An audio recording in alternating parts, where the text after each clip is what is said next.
I don't know where it's at. You won't see it around there.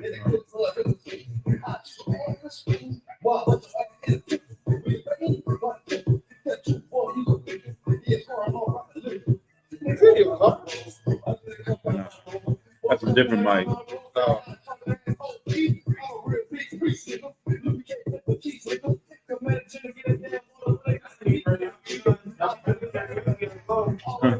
We in class, so we live.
They said the man with the 45, he beat the man with the rifle,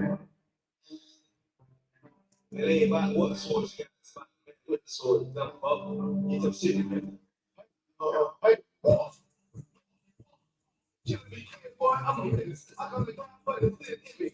So they fall like a niggas. These boys right for in the figures. I got a soul of my enemy. I only know I'm not trying to get me. See, I'm going to die for the day.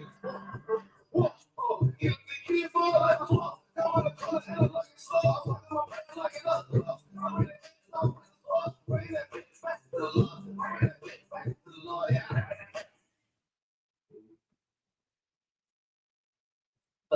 Oh, what? It's like I'm gonna take it like I'm fucking.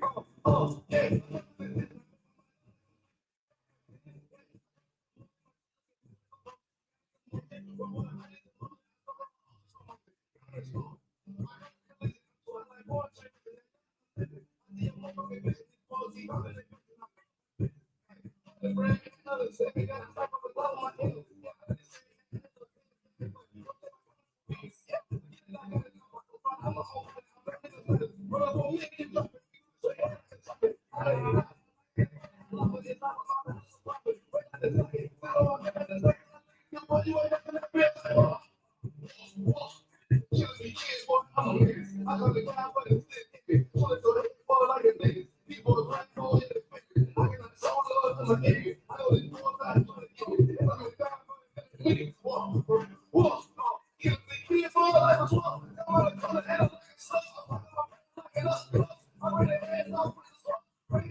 You may not see it, but my voice gon' let it. Just like a dead face. The world, I stepped on it like a man. Yeah, you little fucker.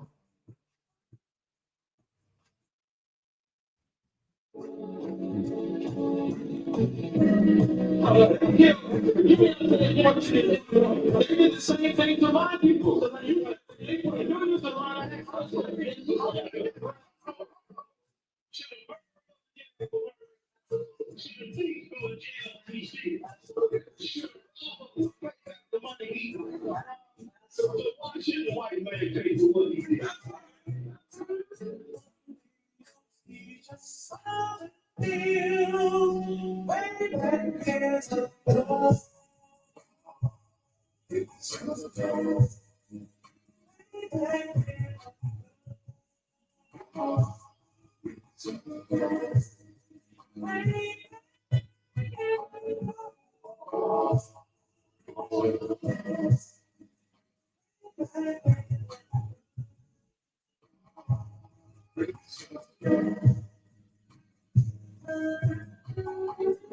I'm in a hell of a hole, but never expected to grow. There's obstacles in the road, better return the soul. Forget what everyone knows. The weapons of devil is known. I'm not with home. Only a prison that's taking me safe and better be hating this fake me. The kind of way she be killing me, maybe it's taking me back. I'm gonna get in the count. The trail of my fingers is countless. Make back to the millions is countless, but I can't wait till this shit is around it. Play with my finger, that ain't to be ready to rap. Cracking the cap. You get pictures of making the picture on catch right now. We cracking the vibe. Put them all on their chains, but they need to be, they would be for me. They let the whole world see it, put them in the cage, take them to the streets. Put the dog on a leash. Give it all for the beach. 144, get the good show, we can all get these. And so the trumpets are down. No kidding, we busting it down. The only way justice is found. The time for your judgment is now. You just saw the field, waiting years of us.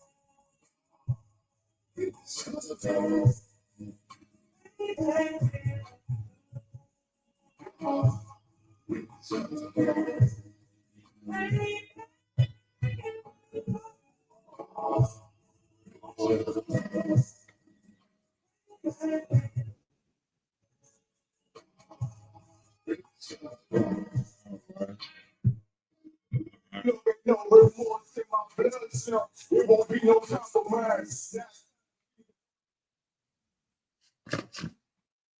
All right. Go ahead, clap it up.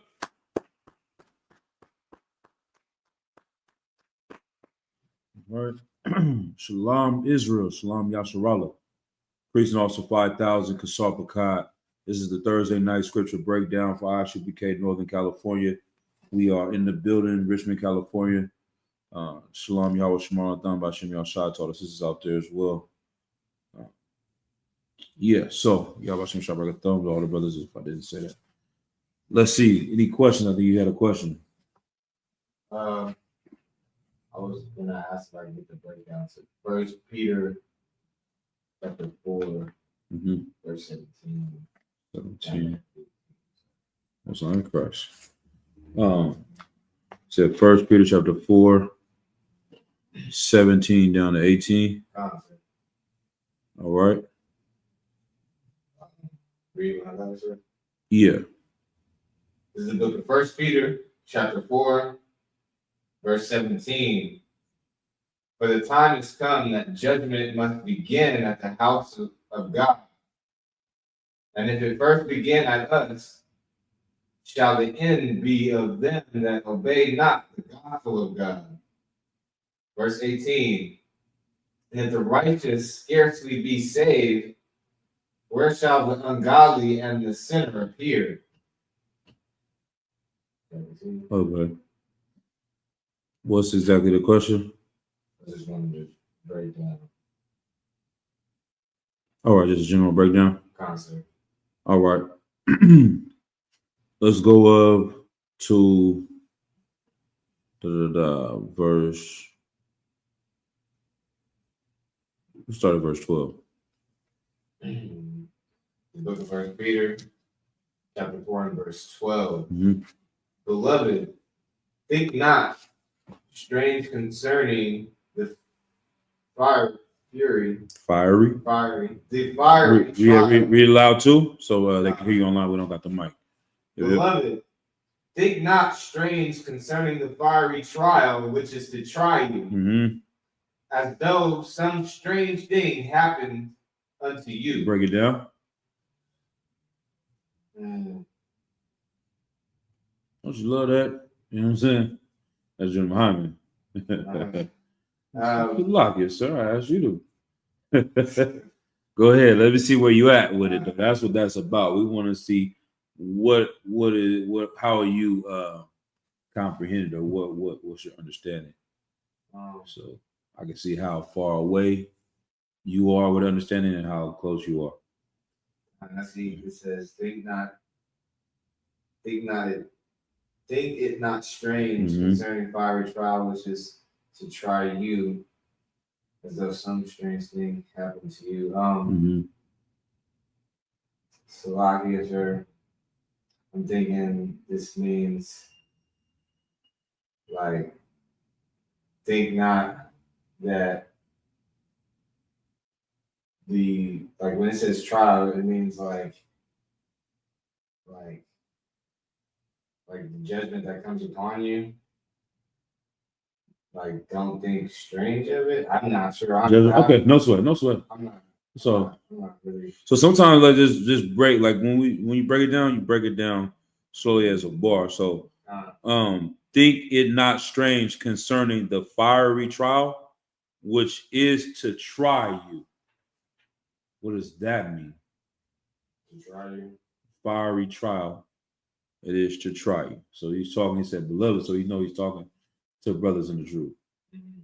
Right? Think it not strange concerning the fiery trial, which is to try you. So it's the old English, right? That's what throws you off. So the think not is don't think. It's just reverse.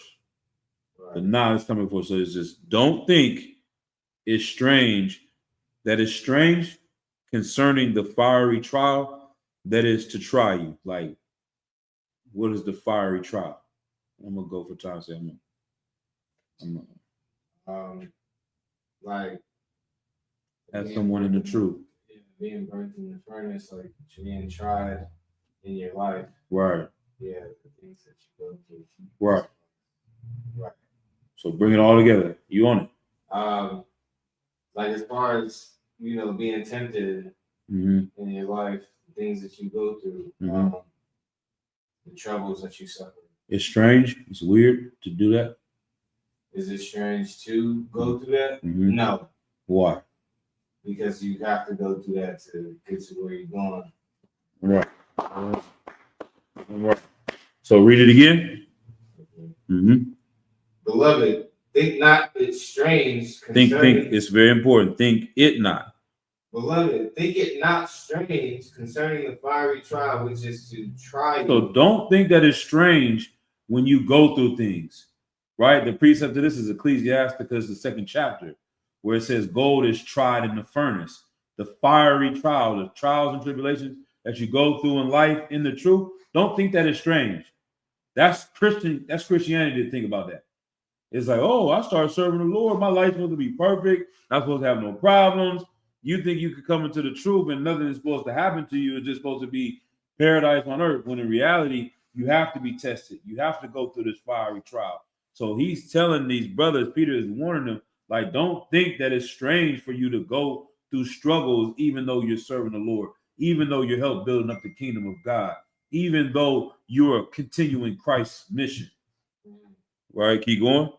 As though some strange thing happened unto you. Right. Like some weird thing happened to you.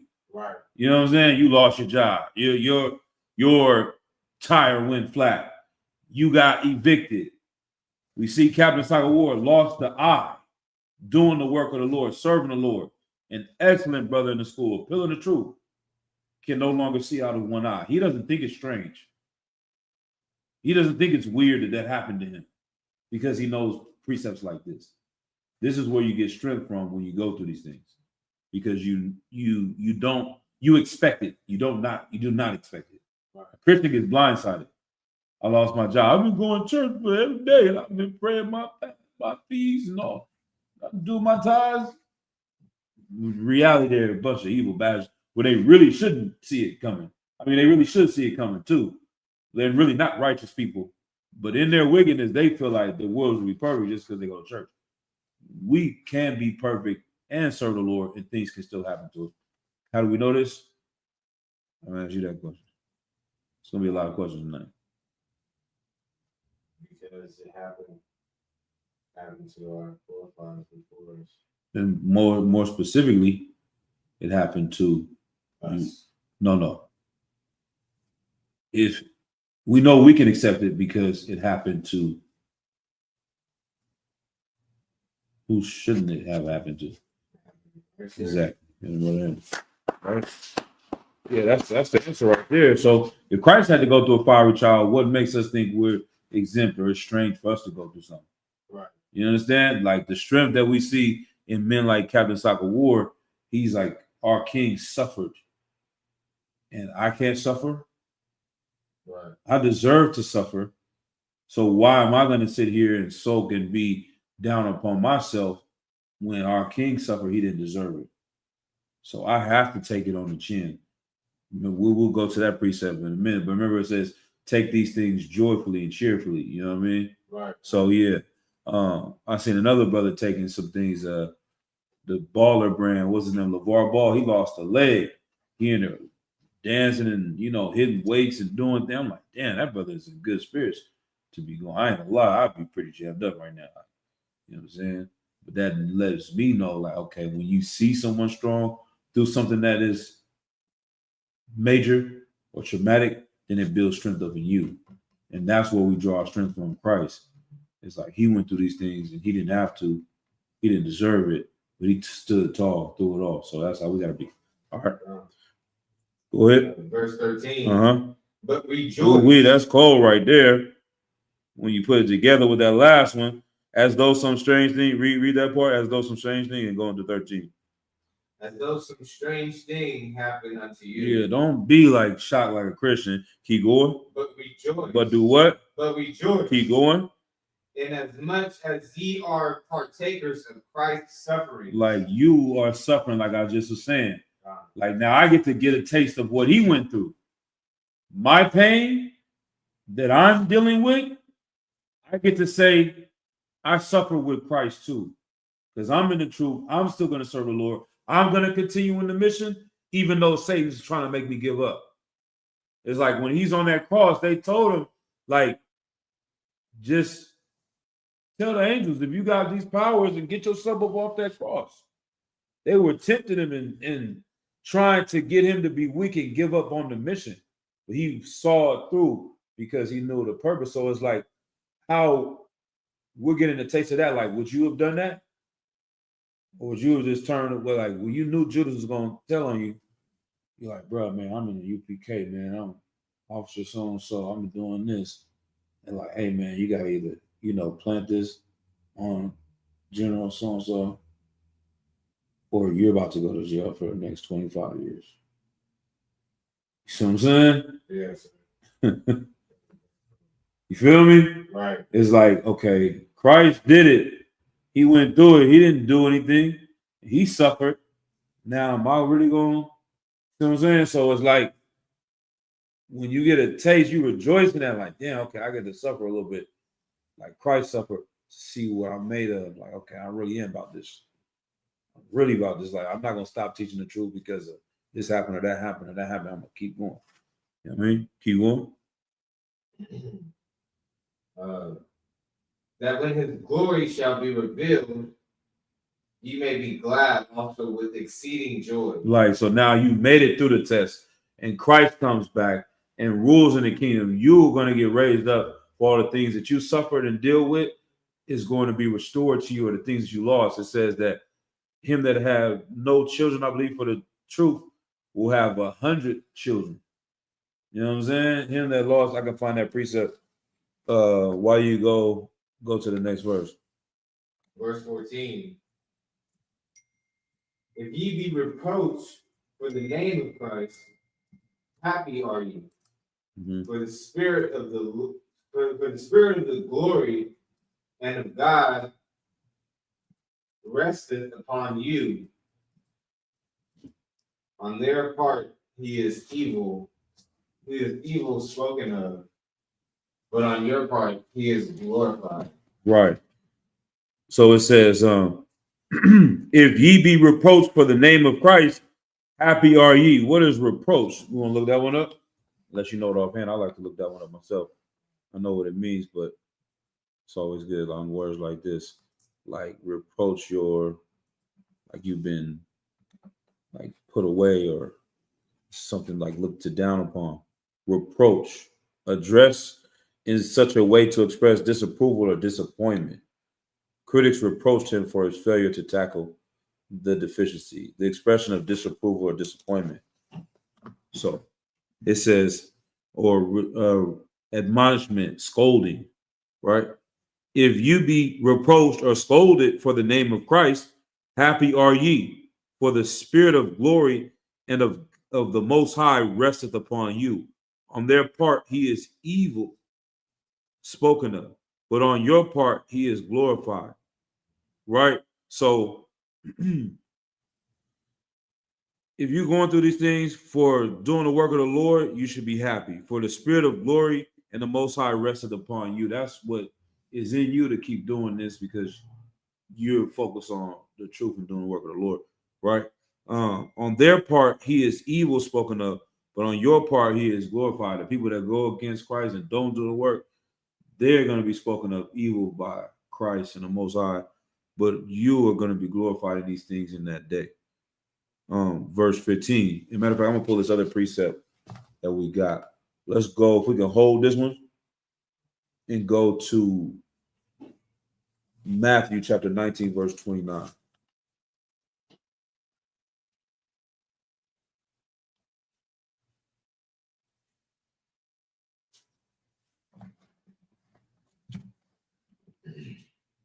The book of Matthew, chapter 19, verse 29. Mm-hmm.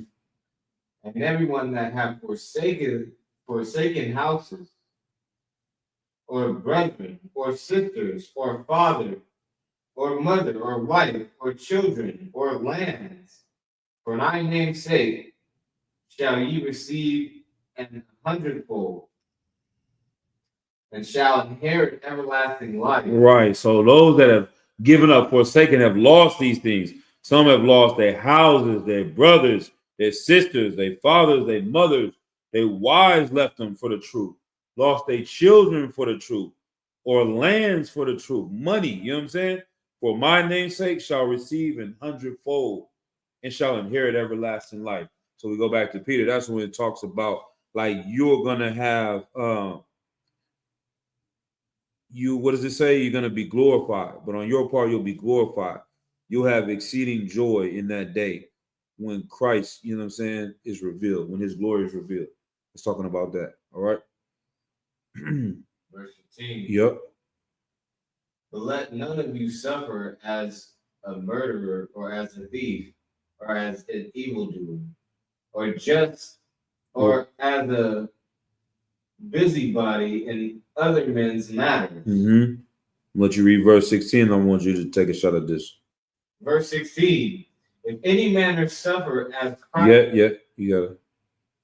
He said, yeah, you just went to if. You got small letters. You want to get the bigger one? Yet, the bigger sword. If any man suffer as a Christian, let him not be ashamed, but let him glorify God on his behalf. Right. So what is verse 15 saying in this context?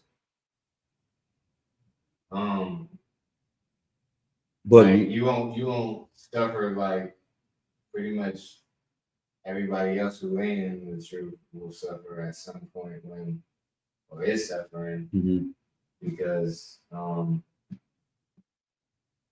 like once Christ comes back, then you will be just talking about salvation, sir, in a sense. You it's like you round about it. It's always best when I say break it down, read. Since you are the reader, so I could read for you, but read the verse and then break it down like that. That'll help you out. But let none of you suffer as a murderer. Right. What does that mean? Being a murderer is a sin. Mm-hmm. So you murderers like to kill with the sword, you die by the sword. Is it in that realm? Okay. So if you're a murderer, you will be killed. Mm-hmm. I mean, pretty much if you're a thief, you'll be killed too. Right. If you're an evendoer, you'll be killed too. So Mm-hmm. let you not suffer in that way, or let you not be treated as these kinds of people. Okay. If you come into the truth. Read verse 16. You on it, you hit you right there. You gotta put it together. So verse 16. Yet if any man suffer as a Christian, let him not be ashamed, but let him glorify God on his behalf. Mm-hmm. There is many men suffer as a Christian. So when it's talking about Christian in this sense, of course it's talking about us. If any man suffer and go through these trials and tribulations, then let him not be ashamed. Let him, take it on the chin, smile about it. Okay, but what is now? That's the last time I'm gonna give it to you after this. But in comparison to the prior sentence, because these go together, that's why I put 15, 16. It's gonna reveal to you what 15 means when you put it together with 16. If you have any questions online, go ahead, type them in the chat. The way I'm seeing it, okay. The way I'm seeing it is just like once you've already suffered and glorify God for your suffering, you won't be treated like how people in the world. Not quite. It's good. No sweat. All right, read verse 15. I'm breaking down. Okay. But let none of you suffer as a murderer. Right. So when you are a murderer, you're going to suffer one way or another. You're going to go to jail. People are going to try to kill you. You're going to get shot.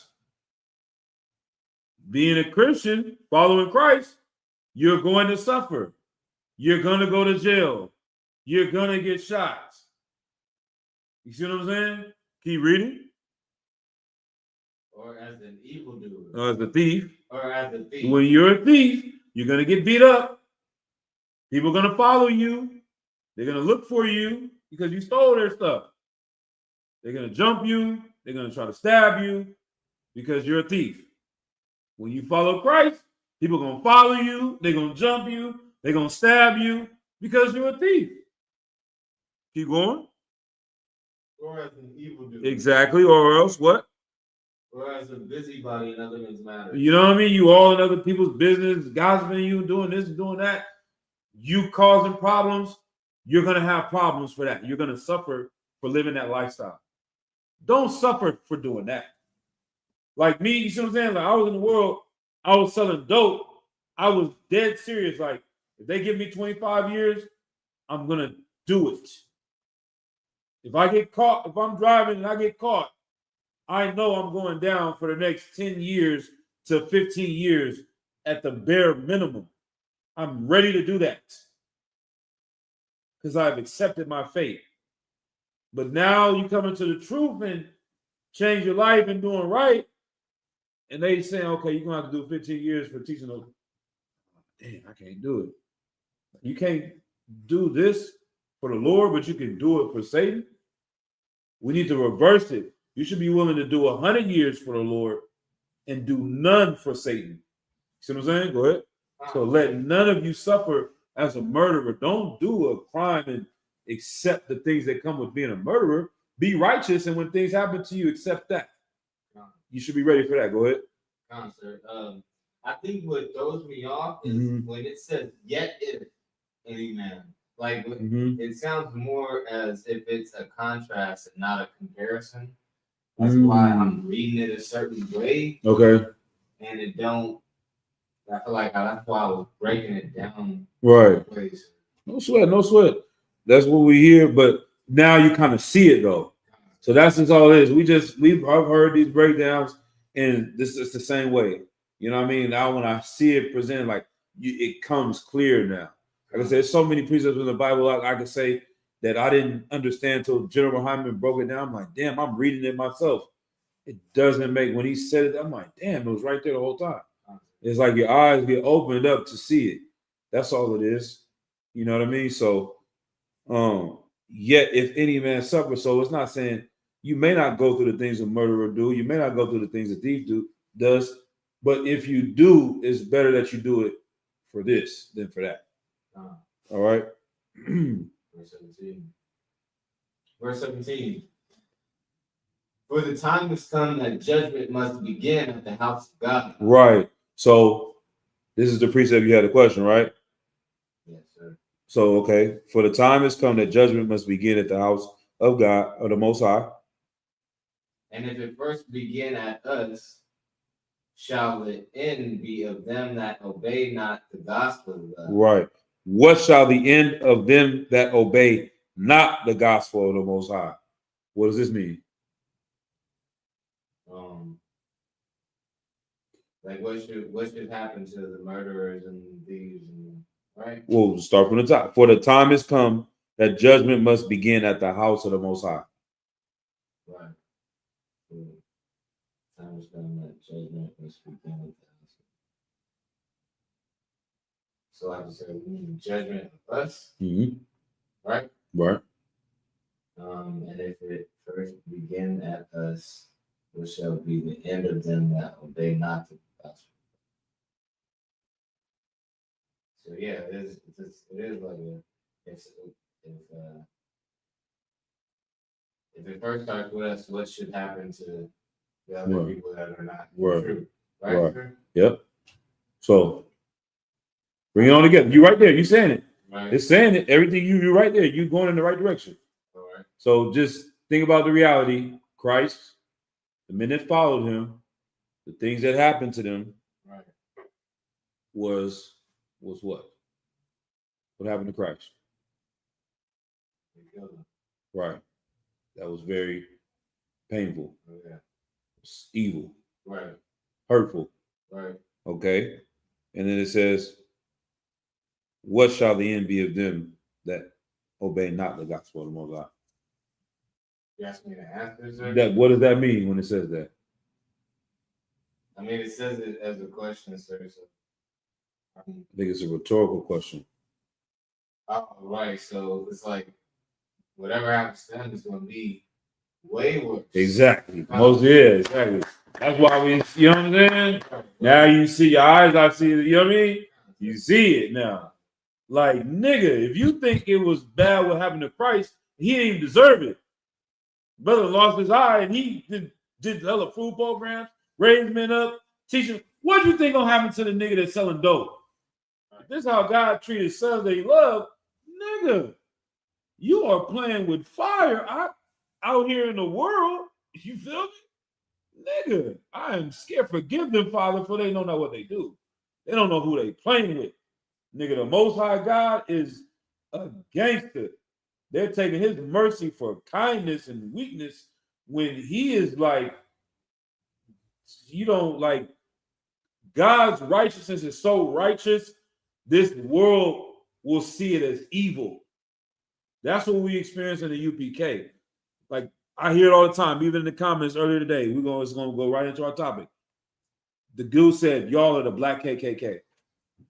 Because we talk so strongly about what the KKK did to us. The same thing we said before. Like, you calling me a rapist because I called them a rapist? How am I a rapist because I'm calling you out on your raping? It's the same. How are we the KKK? Because we speak against the KKK. It's like we're so strong against them, people feel like we're evil of how we even talk about them. So imagine how in their mind, Christ returning is damn near Satan to them. Like they see this nigga like, if you watch movies, old school movies, you probably, I don't know, you're younger. Rambo, I ain't really even seen Rambo, but you know older cultural stuff too. But Rambo, who did most of the killing in Rambo? And he was the alone. But who was he in the movie? What role is he? He's the soldier. He's the good guy. Yeah, he's the good guy. You feel me? Yeah. He's the hero. Right. He's the person we're rooting for. Right. But if you just change the movie and have no context to it, you could easily argue that he's the villain. Like, just imagine looking at it like he is a crazy killer that can't be stopped, and he's the bad guy. Right. That's crazy. You like, what the hell? Hell, people, mamas crying and shit. Oh, he killed my son. Babies, you know what I'm saying? Like, damn, Rambo, somebody need to stop Rambo. This dude is crazy. He can't nobody stop him. We put 500 people to kill Rambo. He didn't lay them all out. He got way more bodies than everybody in the movie. And you telling me that he's the hero? That's Christ. Like, he about to come through and kill millions of people. If you wasn't with him, you're like, who is this nigga? This nigga is evil as hell. This can't be God. They be like, this black man is got to be the devil. He done killed so many white people, children, women. Nah, this is not what we was reading. Like, they're gonna be confused because of how austere I want to say Christ is and how austere the Lord is. So we're the ones that fear the Lord. They said the beginning of wisdom is to fear the Lord. We think like this and we know who the Most High is, so it humbles us into obeying him. But everyone else has a pride and they think of Christ and the Lord as some soft, loving creature. So they play with him and they keep doing sin. And then it's like when he comes back, it's my favorite scene, man, from the movie Independence Day. It just is, that's what it feels like to me. You seen that movie? You talking about when the white blows up the White House? Yeah, but they had one of the scenes when they heard the aliens was coming back. It was a bunch of Edomites on a roof, and they had a sign like, the aliens are here. They like, welcome. They up there, yeah, they're here. They're here. The alien said, shoot, hit them with a laser and blew their ass up. Like, bro, I'm not friends with you. What the heck? Think we come here to kick it? We come here to kill y'all. So it's like, that's how they can be like, Christ is coming back. Christ is coming back. And they're going to see a nigga hop out, you know what I'm saying? And a whole bunch of angels, they were like, oh, hell no. I think this is Satan. I don't know who this is. You know what I mean? So like, I digress. I'm going a little down the rabbit hole. But just, I'll be trying to make it, you know what I'm saying? Like, this is real. Like, if this is how he treats, read verse 17 again. For the time has come that judgment must begin at the house of God. Right. We got to clean up our house. Make sure we're doing what's right. Because even if we're doing right, you never know. We still can suffer. So the Lord's going to deal with his house first and clean his house up. He's just going to weed the ones out that shouldn't be here, because when they get tested, they're going to be weak and leave. So they're going to get judgment first. Or, you know what I'm saying, you're going to be strong. You're going to stay in. Like, damn, okay, like this brother really with it. Cool. He passed the test. He's good. He don't need no more suffering. He's going to get a crown. Keep going. And if it first begin at us, what shall the end be of them that obey not the gospel of God? Right. What's going to be the end of them? How is it going to end for them? This is how it starts with us. How is the ending for them, where they have no more chances, no more options for mercy, and they have to go through the fire and their back is against the wall, and Christ is actually paying them what they're owed? It's not going to be pretty in that day. All right, keep going. And if the righteous scarcely be saved, where shall the ungodly and the sinner appear? Right, so the righteous can barely skate through it and make it, and they're getting tested and burnt out, then we know the sinners don't have a choice. You know what I mean? They don't have, it's not going to be good for them. You know what I mean? So that's that. You want to go to 19 and kind of, let's go here. Let them that suffer according to the will of God commit the keeping of their souls to him in well-doing as unto a faithful creator. Right. So just wherefore let them that suffer according to the will of the Most High commit the keeping of their souls to him in well-doing, like just and wholeheartedly trust and faith and understanding. Just know what you're going through is for a reason, for a purpose. Don't let it sway you. Steady the course, endure to the end, and know that the Most High is going to honor what he says if you do what you're supposed to do. All right. Okay, cool. Good. Makes sense? Most High in Christ. Most High in Christ. Do one more time. Going to reset. All right. Let's see. Shalom, Yahweh Shai Bagatha to Officer Awar Palad out there holding it down. Most High in Christ, mighty man. All right, let's go ahead. We're going to get into tonight's topic. I'm going to play this video real quick. I know the audio may be low for you. Let me see if I can plug it in real quick. I mean, I know you've heard it before, but I just want to play it one time for the class. Blah, blah, blah, blah, blah. Let's see. Damn, how do I get it over there? Let's do that. Oh, man. So the reason why this topic of this class came to mind for me is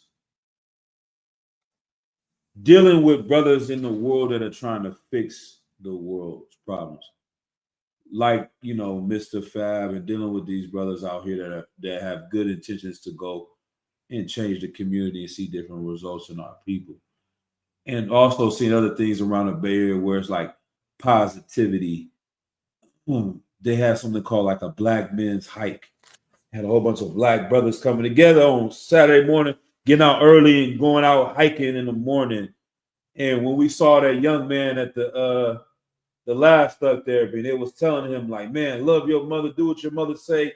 Don't worry about being independent. Enjoy your time with your mama. Like just encouraging him to be a mama's boy, encouraging him to be, I'm going to say, you know, effeminate. You know what I mean? Like not, he's crying out saying, I want a father. I want to be with men. And they didn't encourage that. The reason why, I know I come with the questions, man. Like I said, tonight we got, you know, just us in here. So I'd rather, you know, it's a time to grow and learn, man. Why do they not want him to, why does society as a whole, there's been a big movement to stop masculinity in our culture. Go ahead. I think it is helping the narrative of I think it's helping the mission of the white man. Okay. Because men before also didn't have fathers in the home. Okay. So they're telling these young men who also are going through the same thing to unconsciously follow in their steps, but not knowing that it's hurting them and it's not really helping them. So, you lost me. Be a little bit more. I'm trying to understand. You're saying they don't want that boy that we saw, use him as an example, to be masculine. Because they are masculine. The men that teaching him are masculine. They don't have that figure in their life. Damn, well. That's deep. I didn't even see it like that. Man, Most High in Christ. That's deep. That's deep right there. That's heavy what you're saying. I didn't even see it from that angle, but that is a very valid point in itself. So that's a part of it. That for one, they don't want to offer him something they don't have in a lot of ways. But there's something else. I'll give you one more shot. Lucky, you just tell me leave you alone. It's like, you know what I mean? It's one of them classes, man. Yeah. I'm glad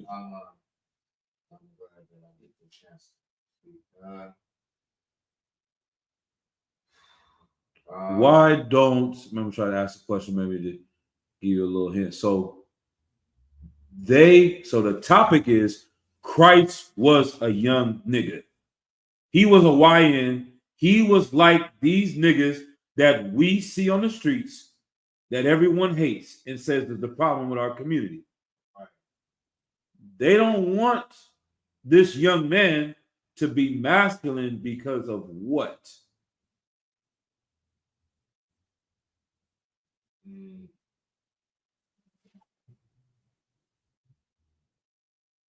So like I said, I think in my head, I think they don't want him to be seen as aggressive. Mm-hmm. Okay. Because you can, yeah. Black man that is aggressive is dangerous in the eyes of the white man. Okay. Okay. And yeah.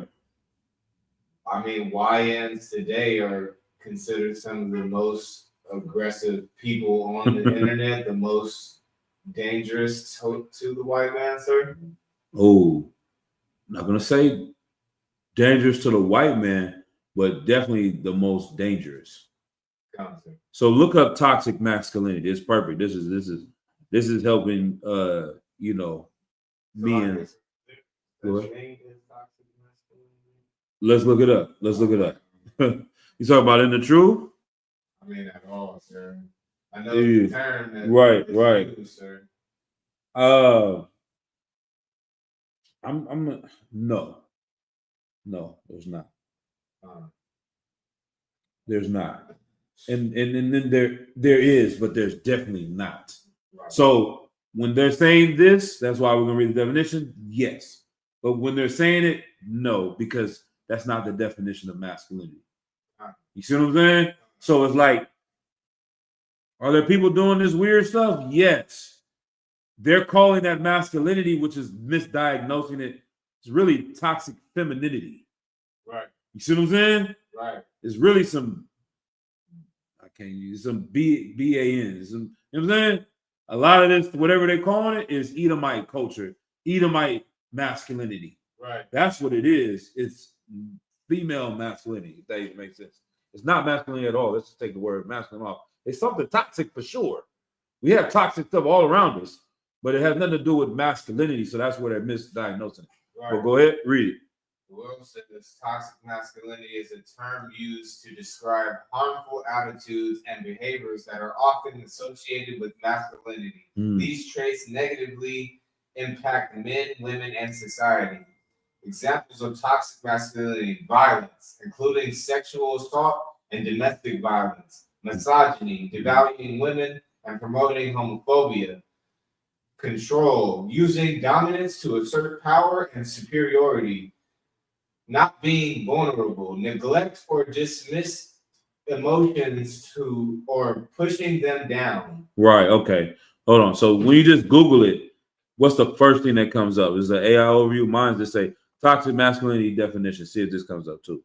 And everything you said is important, but this one, what I got right here is just some harmful traditional male gender. Yeah.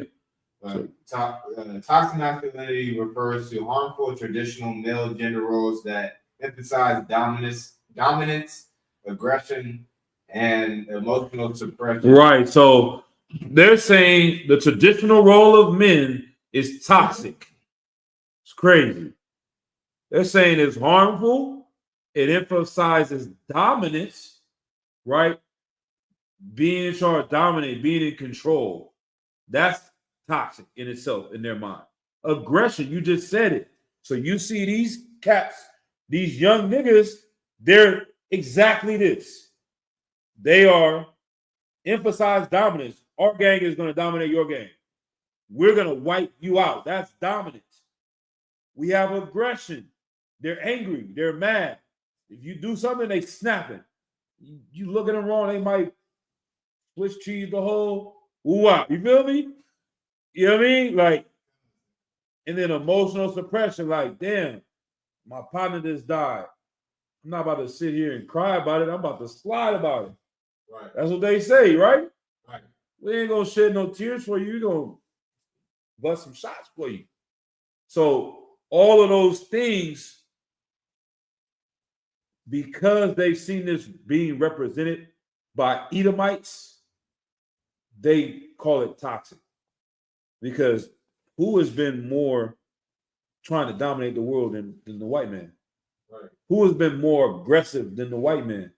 Who has been more emotional suppression where they can kill 6 million people and not even think twice about it? They sit up there having lynch parties, little kids and stuff, playing, you know what I mean? They act like they're at the circus. There's somebody hanging, burnt on the stake.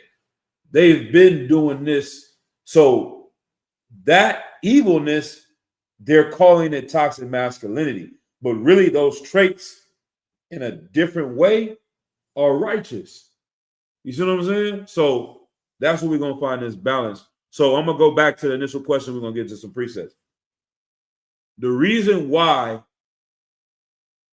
in that environment they don't want that young man to be masculine is because the only examples of masculinity are toxic.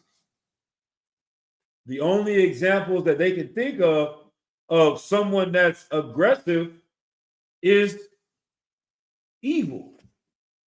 So even with me yesterday, you know what I mean? I'm like going there, I'm seeing like, you know, I'm like, man, I'm about to just go like the best I can. You know what I mean? I ain't, you know what I mean, the most super, you know what I mean? But I'm just like, just gonna roar in here. Like, we need to do this, we need to do that. Like talking to them like this. I know some of the women is like, that's not how we, you know what I'm saying? Like even some of them, but some of them liked it. Some of them like, why he messing up? They wanted me to come in. Yeah, sisters, all of y'all in here, just so, and we just, it's like they are not used to seeing someone that's like them, but righteous. So it kind of messes up our people's mindset. So they almost forget, what added on to what you're saying, that someone can be like that and a good guy.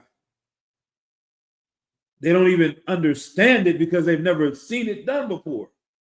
So that's another thing that I always say, that this narrative or this story that girls only like bad boys and why they go for the thugs when they're younger. Somebody alluded to it yesterday, like, oh, are you dealing with this guy when you're young and you get older, you want to deal with this type of guy. He don't want you because you was in the streets doing woo woo. It's like a part of them, when the sisters are not wrong when they're younger. They want this YN, they want this thug because they see that masculine energy on them. They see that aggression, that protection, because they coming through the hood, they coming through the streets. I'm gonna walk with Point Dexter through East Oakland. We'll hold hands. Yeah, you know, we're just gonna go to Harvard and let's go get our education. Yeah, just don't do any of these street stuff. And I see the graffiti, and they just came and robbed me. Yeah, they slapped me and just took everything. Give it to them, honey. They're like, I'd rather be with this nigga with the gold teeth, got 10 different bras.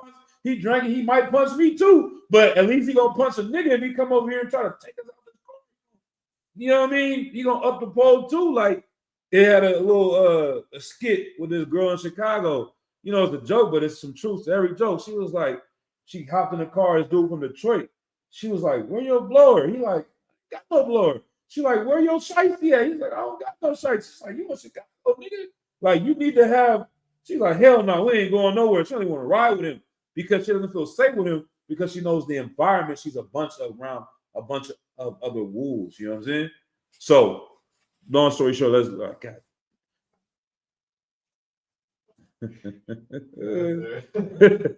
Most High in Christ.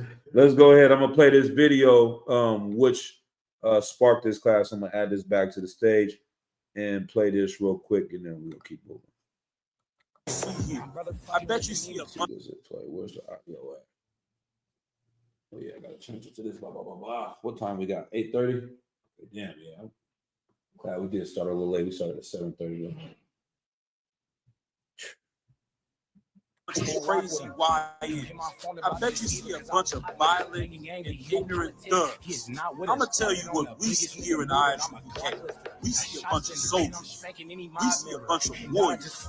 We see a bunch of young brothers that are ready to die and protect their brothers. And that is a righteous spirit. See, America kills that spirit because they tell you the only way you can be a soldier is to join the U.S. military or to go to the streets. We're going to give you that third option in ISUPK under Commander General Yohanan. You can still love your brothers. You can still be ready to die and protect them.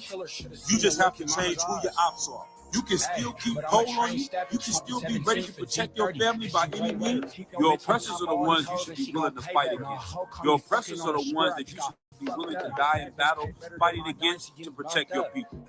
You know what I'm saying? So this got a lot of traction. And like I said, I went into the comments today and, you know, that's what made me want to do this because I'm like kind of battling these cats about it. And, you know, I'm like, you know what? Let me just go ahead and break this down because they're saying what I'm saying is evil. You know what I'm saying? I'm saying Christ was a young nigga. They like, nigga, young niggas is evil and disgusting and foul that why would you even compare? Is the first comment. Jesus was not no YN. Why even say that? Question mark. You know what I'm saying? I'm saying it because the value and glory of the young niggas, because he sees value and glory in these young niggas today because they are who Christ died for. They are the ones who Christ hung out with. You understand? They are just like him in spirit because they love their brothers unto death. They live by a code and they're willing to stand up and fight against wrong in their eyes. The only difference is who they believe is their enemies. Once they change the enemies to Christ's enemies, it's game over. So what am I saying? So, you know, let's go through these precepts. We're going to start off. Sheesh. 8:30. Oh, man, let's go to Exodus 15:3. If we can make this one straight to the point, man. Get out of here, man. They don't want to tell that brother to be around men because they're like, if he goes around men, the only men that we can think of are going to put a gun in his hand and going to tell him how to pimp women and going to tell him how to go to jail and sell dope. So don't be a man. Stay with your mama. Don't be around the niggas that you know something is right about them because everything in me be like, nigga, I want to be around guns. I want to have girls. I want to get money. I want to, nigga, ride for my nigga. I want to have niggas that I love enough to be like that for. Like, what is that feeling like? To have a brother that I love so much that I'm willing to do 50 years in prison for. What is that like? Dirk, I don't even understand it. Because you've never been around it. I get it. Because I'm in the UPK. You see what I'm saying? Like, and you lived that life too. Where you had niggas that you roll, like, damn, bro, I love this nigga. It's my nigga, bro. They got my back, like, bro, I don't give a whether right or wrong, I'm riding with you, sliding with you. So it's the same thing. But if you're just looking at it from the outside, you've only been with your mom, you've never been around brothers, you don't even know the camaraderie of being a soldier, what somebody in the U.S. military has too. Right. They go to Afghanistan, they go to Iraq, and they like, man, we was in the battle. He was gunshots. He dragged this dude out the thing. He did whoop whoop. It could have got bad. He could have got scared. We were scared. He hopped up the still, ran through bullets. They flying by. He took like, nigga, that's boring. Like, there's no, you can't even experience that if you just sitting at home with moms. Right. So we all want to do it. Like I said, as a kid, you watching the Power Rangers, you watching Ninja Turtles, you watching Spider-Man, you watching these things, Dragon Ball Z, whatever. Like, you see what warriors do, what soldiers do, what men that fight and conquer and dominate and aggression do. You want some of that glory. You want some of that action, and they strip you of that completely. Because the only way you can be a man is to be a woman in America. The woman has to love a man that's like a woman, and he's a good man. She knew something was right about Tyrone. She like, yeah, this nigga, Dante, he's a good nigga. He a bad nigga, but he's a good nigga. Everybody else in the world says something wrong with him. I see something good with him. Now he's doing it for a wrong reason. They were right. Now I gotta find a good nigga. I don't have no nigga. Really, the whole time, this is a BAN too. Like I don't like. So they stuck in the middle. But Right. really, they needed this option that America is trying to erase is strong, masculine men that are righteous. So we're not gonna beat you. We're not gonna sell dope. We're not going to prison, but don't get it messed up. You're not about to come over here and slap me. You're not about to just take nothing from me. You're not about to just do this to my woman. We can get down. We can shoot it out. We can do whatever you want to do because we real niggas and we're not Christians. You're not about to slap me and I'm gonna sit here. Oh, brother, art thou forgiven? No, I'm just like them, but I have a different enemy. That's the only difference. And so we're gonna keep going towards that. We're ready to do this same thing he does for that. So let's go ahead. Let's go to Look at Exodus yep, chapter 15 and verse 3. right. The Lord is a man of So war. the Lord would be on a drill. You know what I'm saying? Like this is the that's gonna be the next class. The Lord is the author of drill music. Like I don't know how many different ways. Like I want it to be so offensive, like to what we're saying, because the real God of the Bible is offensive to the Christian church. Right. And the real God of the Christian church is offensive to the God of the Bible. This fake pansy, half a home H, you know what I'm saying, is not the Lord. You know what I'm saying? That is not the spirit of the Most High. One more time. The Lord is a man of Oh, war. he's sliding. He about the activities. How many different ways? He with the it's like he everything that represents war. What does it say? Toxic masculinity refers to harmful traditional male roles. The Lord is dominant. He is aggressive. He is emotional suppressed. He's not having no feelings. You may not think it's okay for us to kill all of the Amalekites, the men, the women, the children, but that was the order of the Lord. So let's go to that next. Matter of fact, let's go to 1 Samuel, I believe. This might be in the 13th, 12th chapter. So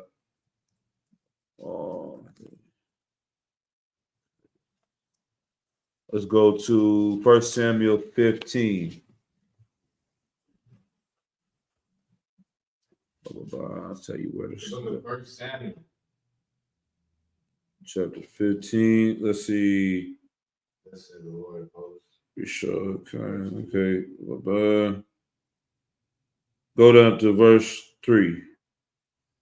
The book of 1 Samuel, chapter 15 and verse 3. Well, go to verse 1. Verse 1.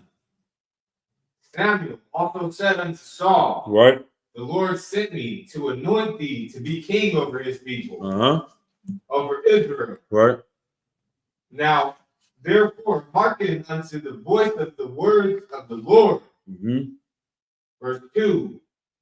Thus saith the Lord of hosts, I remember that which Amalek did to Israel. I did what? Which Amalek No, did I remember. I remember Uh-huh. that which Amalek did to Israel. Uh-huh. How he laid wait for him in the way when he came up from Egypt. Right. So just think about it like that. Like now we're going back into the drill. We're going into the slide. We're going into these young niggas. They would say, I'm forever tripping. I'm not letting nothing slide. They be saying it. They say they talking about preach trees. He said we talking about yellow tape. The song we was playing on the way over here. He like, y'all talking about preach tree? You ain't letting that slide. It ain't cool with no Amalekites. We remember what y'all did. We remember when you took this brother, when you took Lil Jojo, when you took Burger, when you took this, you know what I'm saying, with King Von. Like, they ain't letting that slide. What you talking about, nigga? It's up and it's stuck. It's never coming down, bro. You're not letting it go, my nigga. You've done something to my people and us. It's over. That's what the Lord told him to do with these people. Go ahead. Verse 3. Now go and smite Amalek Mm-hmm. and utterly destroy all that they have. Right? and spare them not, Uh-huh. but slay both man, woman, infant, and suckling, ox and sheep, camel and ass. Yeah, what does this mean? Kill all of them, sir. Kill them all. All right, I like we got that part. But what's the infant and suckling part then? Kill the woman, kill the baby, kill the animals. What's the suckling? Why does it say infant and suckling? Suckling is the one that's not even out the stomach, sir. Not quite. Yeah. Oh, Infant is like the toddler. right, Suckling is like the breastfeeding baby. right, Don't spare none of them. right. Kill the little 3-year-old running around. Kill that one that's on the teat too. And the ox, what is it? And the ox, the sheep, the camel, and there. Man, they killed this dog. We be like, these young niggas is tripping. If they did that, how would we talk about these young niggas if they did that? This is why they don't know the Bible. Like, if these niggas from the GDs went over and killed King Von's mama, his sister, his brother, the baby, the infant, the suckling, his dog, and his cat, you'd be like, these niggas worship Satan. Am I lying?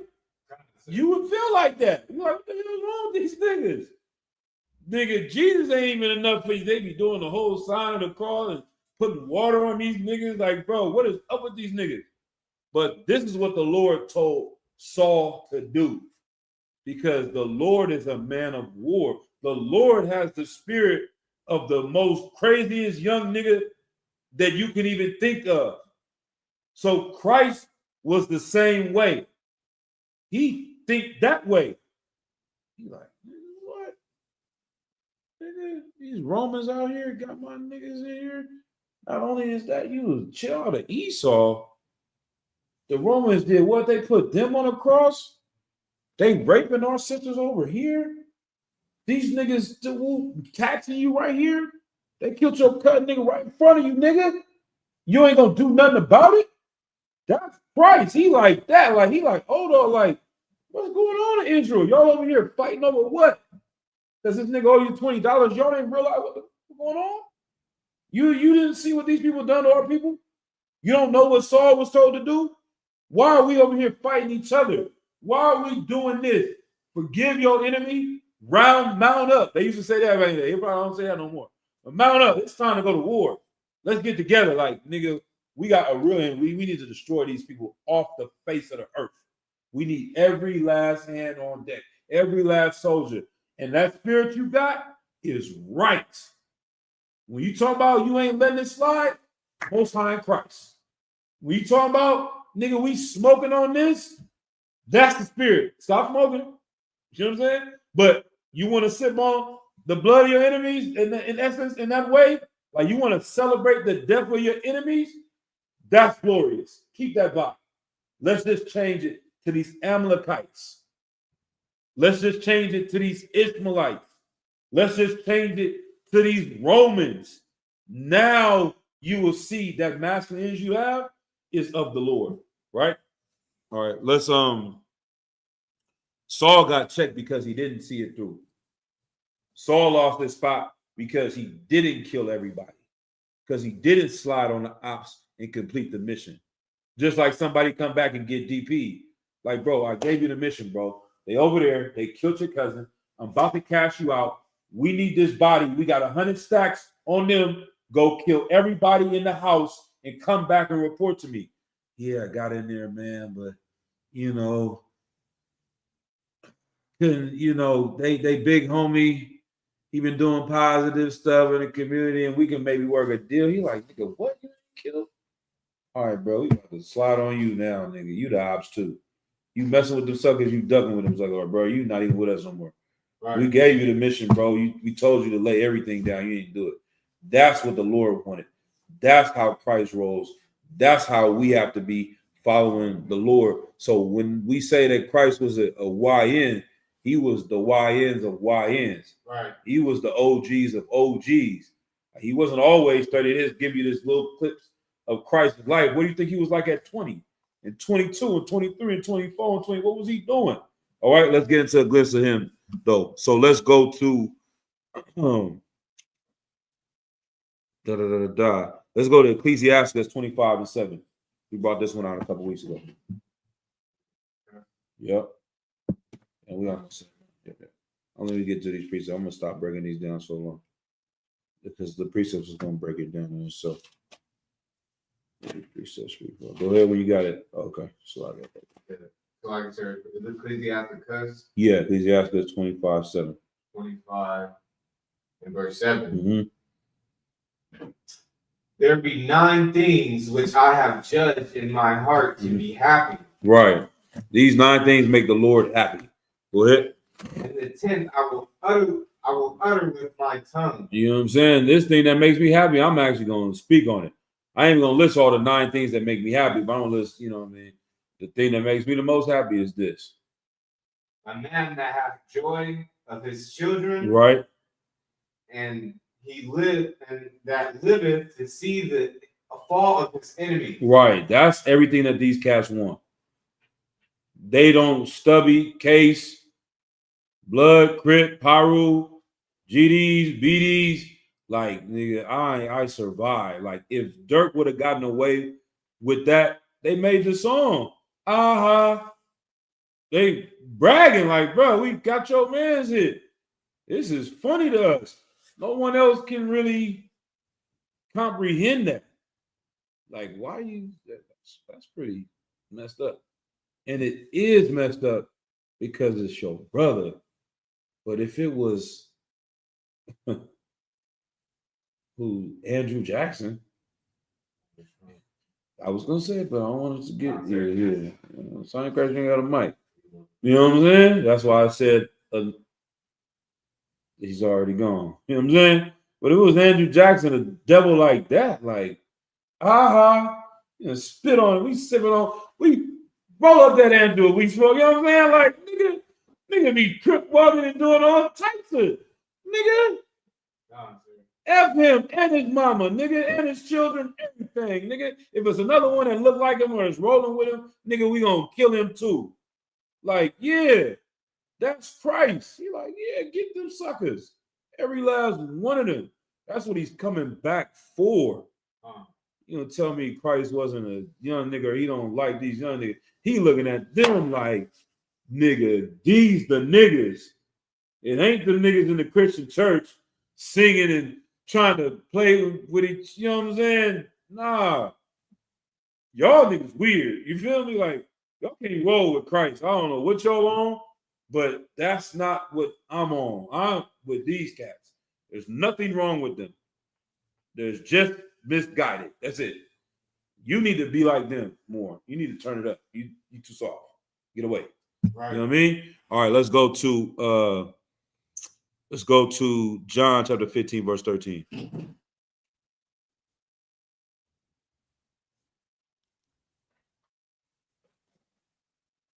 What's on Christ, man? John 15. 13. Verse 13. Right. The book of John, chapter 15 and verse 13. Mm-hmm. Greater love hath no man than this. Right. That a man lay down his life for his friend. For his what? For his friend. Right. These brothers have this naturally. See how amazing that is? Like, this spirit is on them where their brothers, they clique, they squad, they gang, whatever it is, they have this sense of honor naturally. It's in them like, damn, somebody do something to me and my people, I'm doing whatever I need to. Even if I gotta go. Dirk, if he is who he says he is, he's not about to tell. If he really is who he say he is, the way he's been, he's like, bro, I knew this was coming. I'm with it. Bro, they killed my nigga Von. I'm crashing out, bro. Nobody can understand that. But the love he had for his brother was more. That's why I said David, his love for Jonathan exceeded that of a woman. And even that, they try to make it some rainbow activities, but they not understanding that bond that we went to war with each other. This woman, I can't even expect her to stay in the bullets with me because that's not even her job. But this nigga is going to save my life. This nigga will kill right. You know what I'm saying? Like, this who is really solid is my brothers. Woman, yeah, it's not even her role. My job is just jump in front of the bullet for her. But this brother right here is Warren right next to me. This brother right here on my right and my left. These niggas are doing this for nothing other than the love they have for me and vice versa. Right. That's something that no one else can understand unless you go into battle. Right. You see what I'm saying? So read that one again. Great love hath no man than this. Right. This is the pinnacle. Like, brotherhood is that's the highest amount of love you can show on earth. You know what I'm saying? Go ahead. That a man lay down his life for his friend. Right. That sacrifice, that ultimate says nothing more you can give. She can give me my first son. She can give me some money. She can give me a place to stay. She can give me what? A car, a job, some clothes, some that. This nigga jumped in front of a bullet for me. What's better than that? You know what I'm saying? Honestly. Like, what are we talking about right now? Is she mad that I'm with the Akim? I'm rolling with the bitch. Shut up. You know what I'm saying? Like, these my nigga. Like, you're not about to go to war with us. And if anybody's gonna help you and protect you on the day that you need, it's gonna be one of these niggas. Because of our bond with each other. So they don't say nothing about mine. Don't ever let Akim out there. That's one thing for sure. Like me, there's few things that are, you know what I mean, set me off. You know what I'm saying? I'm usually very calm and collected person. You rarely gonna catch me get out of character just because of something happened. I'm just very like that. I just like, I'm what did Captain Zarya say? Like, I'm a control freak. Not mean I want to control other people. I want to be in control of myself so much that I can't let someone else get me out of and control my emotions. So my dad raised me like that too. Like, if someone can make you angry or do something that sets you off, then they're in charge of you. Because all they have to do is do this, and you're going to react to that, and they can manipulate you. But if no one can do that, then you always be in control. You always be in charge of yourself. So it's like, there's few and far things, but bitch better not say nothing about my brothers. Nah, I'm snapping. I'm turning up. The fuck you said, nigga? What? Nigga, these niggas because of what? You got me messed up. You don't say that again. Shut your mouth. You know what I'm saying? Like, don't speak no evil of these brothers because these are my niggas and we going to war with each other. And yeah, you're sitting in the background. Right. You know what I'm saying? So don't the pillow talking, and if any issues, don't, you know what I'm saying? Let them hear that. Don't you go to he alone. If you got a conversation, you just even discussing something that sounds negative, man, don't let that woman hear that because that's gonna give them, oh yeah, see, y'all hate each other. Y'all ain't really together. This is what the problems is. Nah. We good. This is nothing but you tripping. These my niggas. You know what I mean? Salaki. Let's go to Matthew chapter 9, verse 11. So Christ is saying that's an amazing thing. And that's what we see every day with these cats. And that's why I said, you know, these brothers are living by a code. They have some form of honor, and society is telling them that they're completely lost, that they're the scum of the earth. There's no value in a YN. You need to see him, you cross the street. You need to see him, you need to call the police. Don't let him around your daughter. Don't let him around. Like, this is our protection. This 18-year-old that's willing to go on a skit just to be down with this group is so valuable to our people because they are killing and taking our women right out of our community. They saying yesterday. They are kidnapping women in Oakland and taking them away. There should be 50 YNs around every block patrolling that with big chops. Not hiding and tucking in all the police. It should be out bulky. Like, nigga, you gonna take my sister? What? Who? This nigga is gonna slide for nothing, for free, just to be a part of this. You think he won't slide to protect his cousin, his sister, his daughter, his nieces? He's going to World War III once he realizes who his op is. Right. It's those people coming and kidnapping your sister. It's not Case. It's not Stubby. It's not Foles and Trays and Deuces. It's them. Right. So have that same energy for them, and no one will take none of our daughters. That is the most valuable asset in our community right now, is we don't have any soldiers. We don't have an army. We don't have somebody that's ready to slide and ride for us. So they can come in and kill Trayvon Martin. They can come in and put their knee on the neck of George Floyd. They can come in and shoot Breonna Taylor. They can shoot Sonia Massey in the kitchen. They would never do that if our young niggas was on the front lines holding it down like they do in the war against each other.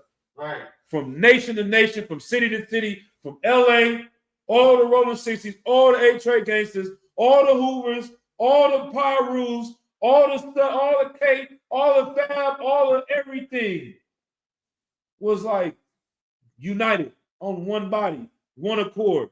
We are looking at the strongest army ever, because we don't just have. I seen a thing on Facebook, man. One of our daughters, she was in a race, and the race started, her shoe came off. I don't know if you saw that one. It was cold. It was on Facebook. You got to get on Facebook. You know what I'm saying?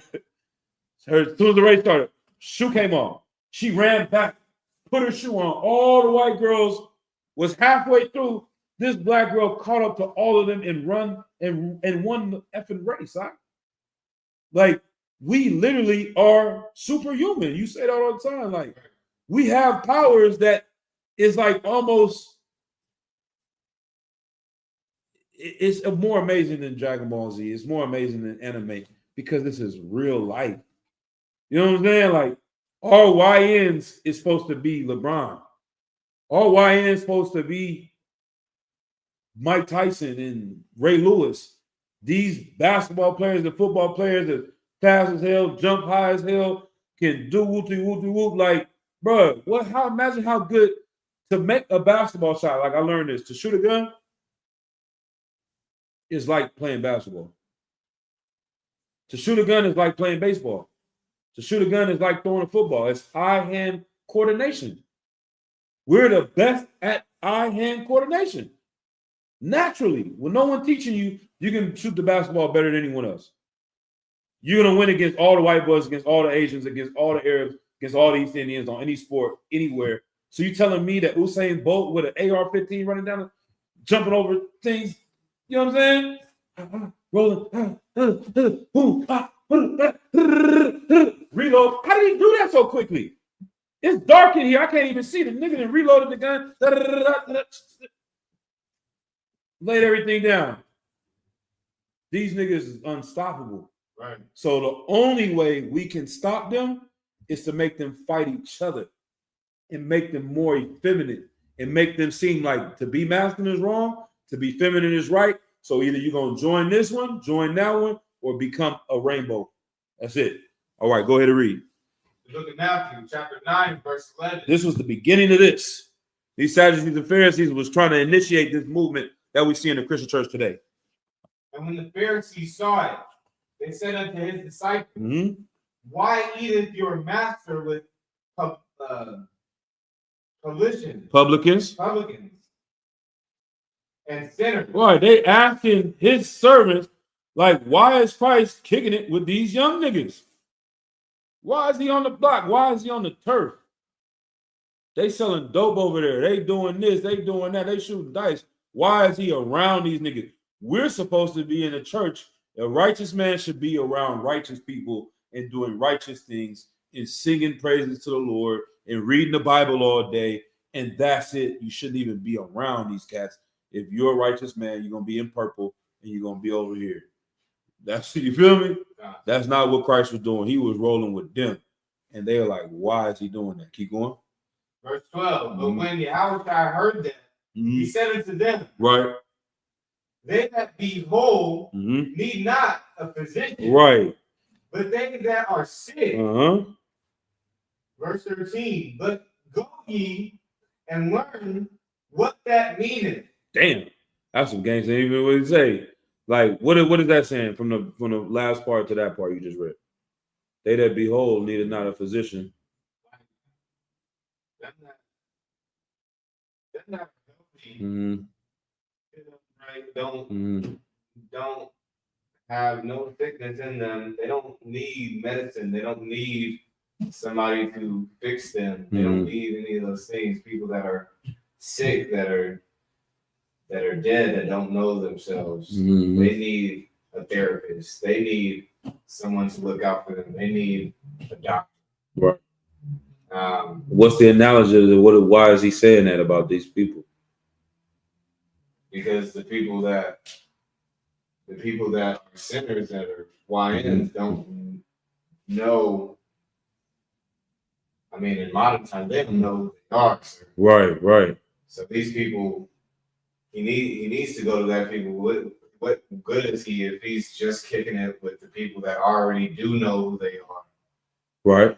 Or even know that they're Israelites. And maybe I wouldn't even say that know the Israelites, because it's the ones that are portraying to be Israelites or like today I would just say the Christian church is the perfect example. Like somebody that's in the Christian church never slid on nobody.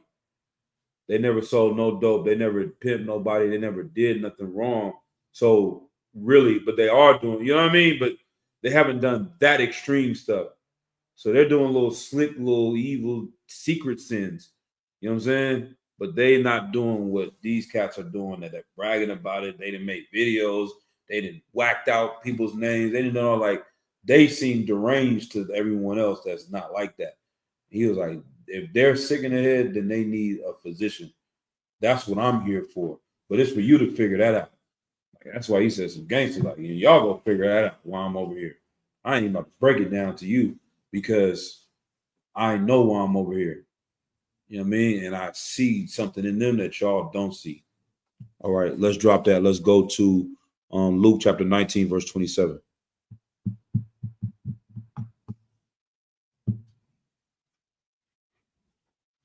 This is a cold one. We had 9 o'clock. It's the max. I know we 1:30 we started. Like I said, it says in Luke 19 and 27. 27. Yep. The book of Luke, chapter 19 and verse 27. Mm-hmm. But those mine enemies, Mm-hmm. which would not that I should reign over them, Right. bring hither Mm-hmm. and slay them before me. Right. What letters is this? What color is this written in? It's written in red, sir. Right. What does that mean? It is Christ talking. Right. So this is Yahweh Shai Mashiach, whom the world ignorantly calls Jesus Christ, who they say was not a YN or was not affiliated with YNs or had nothing to do with YNs. His spirit was nothing like them. Read it again from the top. But those mine enemies. My who? Mine enemies. The ops. Mine enemies. The other side of town. Mine enemies. You understand? Which not that I should reign over them. They don't want us to rule over the GDs. They don't want the BDs to run over 63rd. They want 63rd to be 63rd. They like, nah, we're gonna kill y'all until y'all bow down to what we're doing. Put all the guns down, give them up, don't stand up, do whatever we say, and then this war is over. Right. They don't want them to rule over them. Go ahead. Bring hither. Do what? Bring hither. Uh-huh. And slay them before me. Man, shoot them in the head right in front of me. Do that. Go catch Duck. Go catch, what's the one, Tuka? Go catch whoever over there. Bring them over here and blow their brains out in front of me. That's Christ. He real recognized, real. He like, yeah, I see you. I get it. It's not right, but I get it. So I'm like that. These are my ops. That's it. It's the only difference. Who don't want me to rule over them? And that's Israelites and non-Israelites. Like whoever it is. Christ gonna kill Israelites too. You know what I'm saying? So what are we really talking about? It's just the when, the why, the where, and the how. Like, all right, y'all don't want to get in line, then y'all gonna have to go too eventually. But he's not trying to get people in line to become BDs. He's not trying to get them to obey to become who were criminals. He's like, get in line so you can stop selling drugs, stop pimping women, stop, you know what I'm saying, killing each other. If you're not gonna get with that, we're gonna kill you. That's Christ. All right. Anything else on that? All right. Let's drop that. Let's go to Luke chapter 22 and verse 36. I like the way you broke this one down earlier.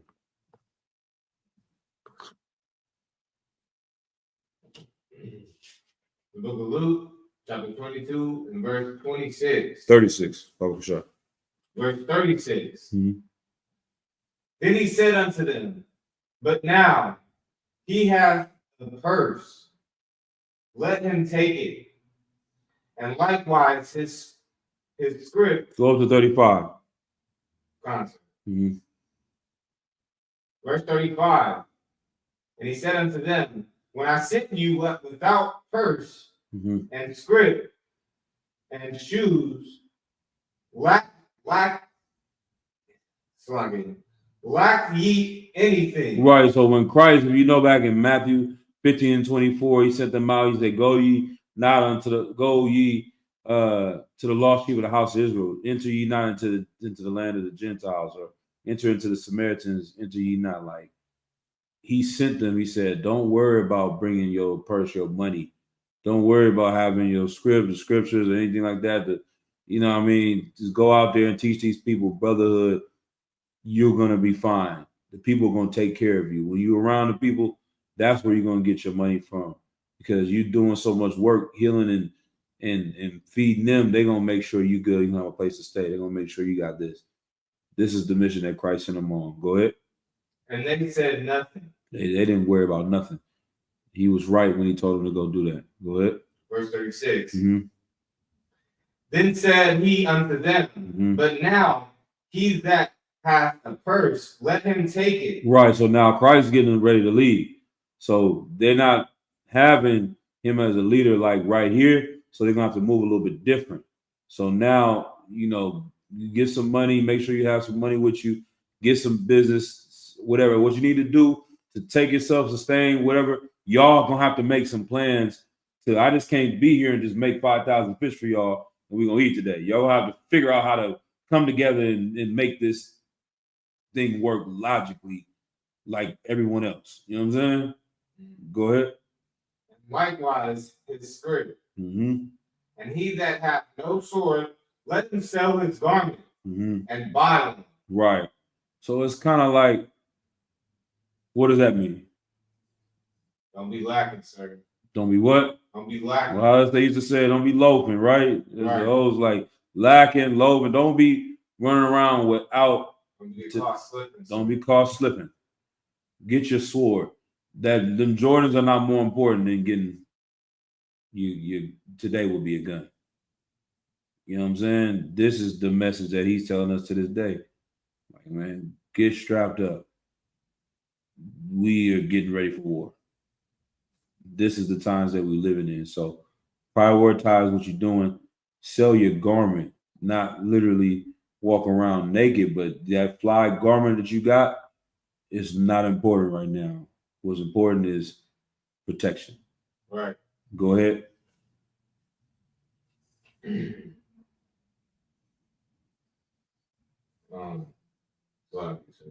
38, I believe. 37, yeah.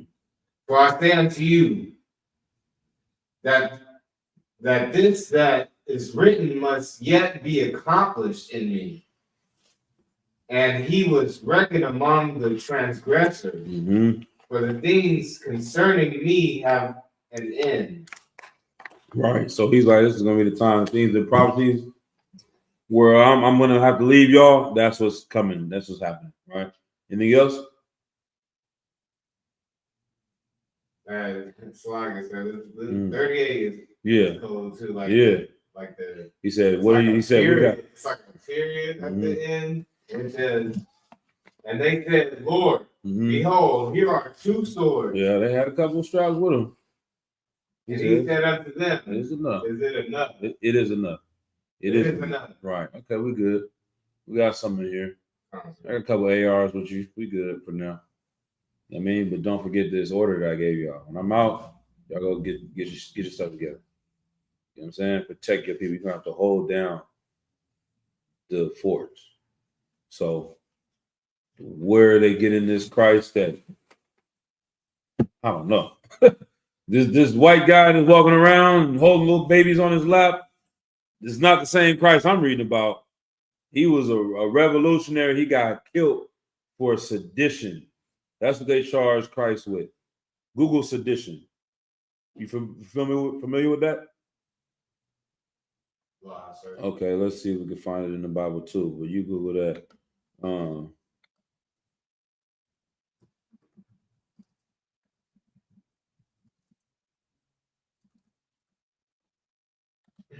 Sedition. Definition.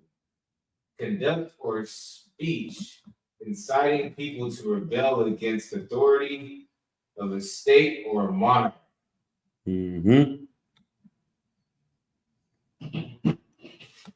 Yeah. Hold on. Let's see. I got here, sir. Book of Ezra, chapter 4, verse 19, sir. Go ahead.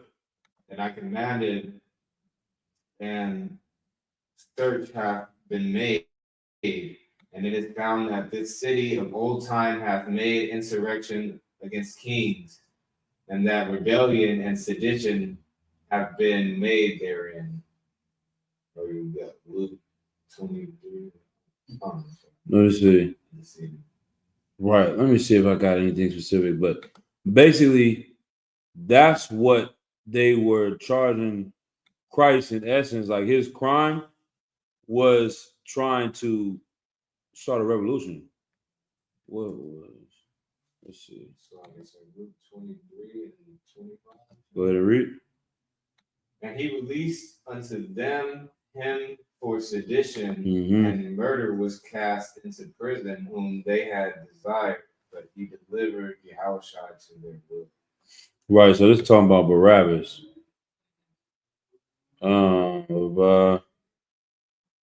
Sanhedrin and Christ. So first. They tried him a blasphemy, but in essence, blasphemy and insurrection. Let me see if that comes up too. But in essence, man, the Romans, they couldn't really charge him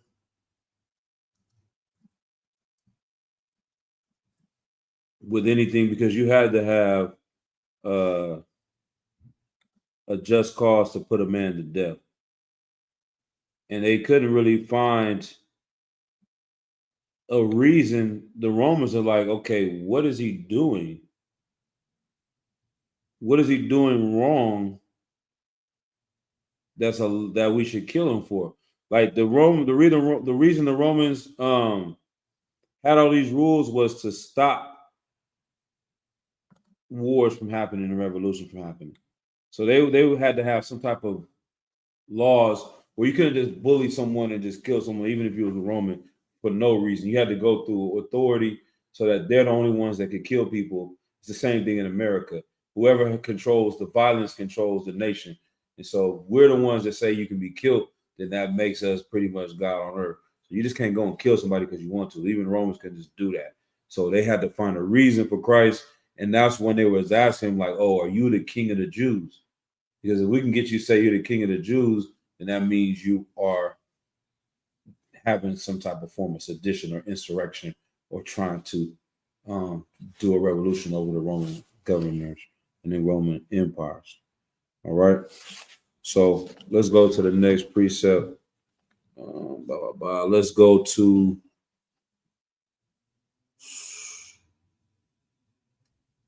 to First Kings chapter 18. This is here. We closing out right now. 18.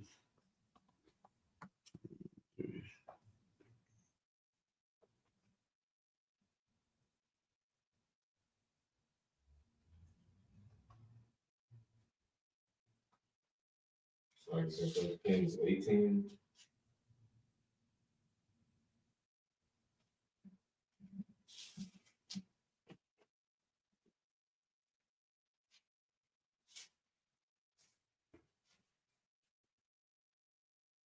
Book of First Kings, chapter 18. Yeah. And Let's see. First Kings chapter 18.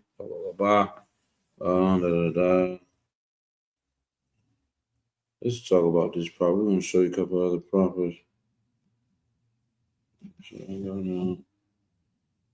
I'm tripping. This is what says blood for yourselves.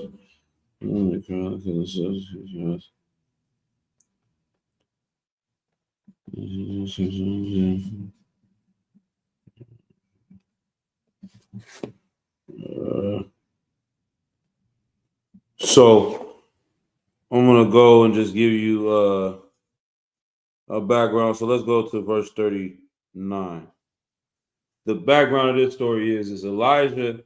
There were these prophets of Baal. Jezebel, she was a heathen. She's married to Israelite, and she's like the queen, whatever, and she's trying to influence her husband to let these prophets of Baal, these Israelite men, worship these other gods within our land. And Elijah is saying it's wrong. So he said, we're going to have a battle. We're going to battle it out. You're going to bring your prophets. I'm going to do my thing. We're going to prove whose God is real, because these idols, they're just fake. They're not real. They can't come to life, because they would leave things underneath the idols, the statue, like food, and then leave. And then in the middle of the night, the priest would come out and eat the food. They would come back and tell the people, look, the idol ate the food. So this idol comes to life when we leave. He's like, man, that's just wood and stone. It's not real. So they had a test, and the Lord brought lightning from heaven. It's showing that he was with Elijah, set these things on fire. And he was like, yeah, see, these prophets of Baal are not real. So this is what we're reading about right here. This is the book of First Kings, chapter 18, verse 39. 38, sorry, verse 38. Verse 38. Mm-hmm. When the fire of the Lord fell and consumed the burnt sacrifice, and the wood and the stones and the dust, and licked up the water that was in the trench. Mm-hmm. Verse 39. And when all the people saw it, they fell on their faces and said, the Lord, he is the God. And the Lord, he is the God. Right. So Yahweh, he is the power. Yahweh, he is the power, or he is the Most High. Right. Verse 40. And Elijah said unto them, take the prophets of Baal, let not one of them escape. And they took them, and Elijah brought them down to the brook Kishon. Book of Kishon. Yeah, the book Kishon. And slew them there. Good night. So Elijah, I forgot how many prophets it was. Yeah. If you go to verse 22. Verse 22. My fault. Let's get in for context. Let's go to verse 21. Sluggy. Let's go through it quick. And Elijah came unto all the people and said, how long ye between two opinions? Or how long y'all gonna be thinking, okay, we're gonna follow Baal, and we're gonna follow this wood and stone, we're gonna follow the Most High. Y'all between two opinions. Y'all thinking two different things. Go ahead. If the Lord be God, follow him. Mm-hmm. But if Baal, then follow him. And the people answered him not a word.